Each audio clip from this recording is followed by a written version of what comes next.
Good morning. It's me, Marcel.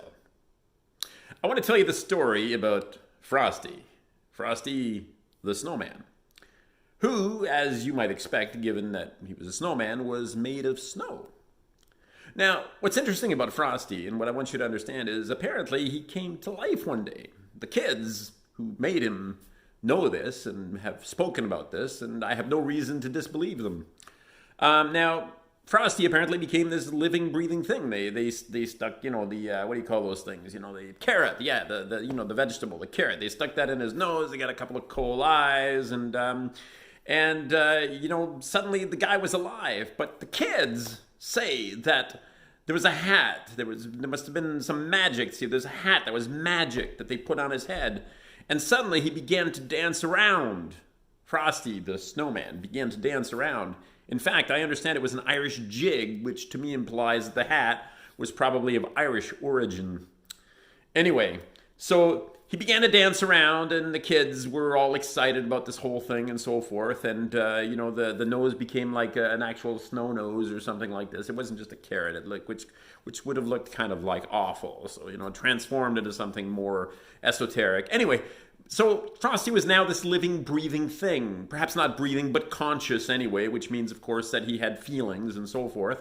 And, he started having a great time with the kids. But unfortunately, it turned out that this was actually a bright, sunny day. Now, it was winter, okay? Don't get me wrong. Otherwise, it wouldn't have been snow on the ground for them to make the snowman in the first place. But it was winter, and the sun was hot. Well, technically speaking, the sun is always hot, being that it's the sun and all.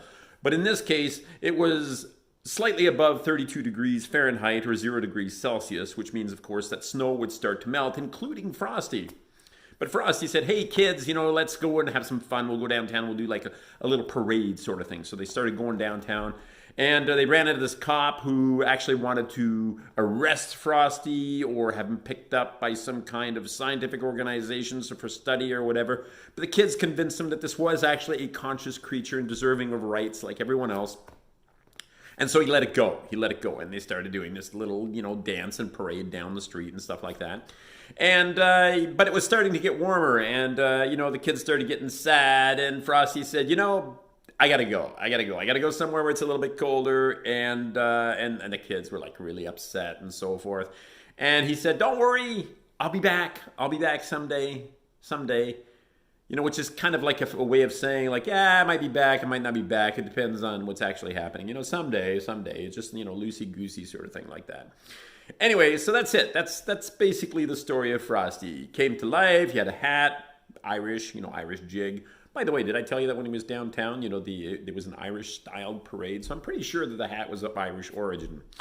And and then he packed up and left, and he went back to, or he went somewhere, presumably, where it's colder and he didn't have to worry about melting. Because, of course, after all, the kids were nice, they were his friends and all that, but he didn't want to die, just because it was warm. You can't blame the guy, it's sad, but happy at the same time, because, somewhere out there, he's still presumably dancing Irish jigs. Anyway, that's the story of Frosty. I don't have my tree up yet. I might do that in the last, week or so. But that's it. Frosty. Tell you kids. It's a great story. Thanks. You can go now. I'm done. Bye. Hi, Coda. It's the cat. She's still down there. And you're still here. Just go.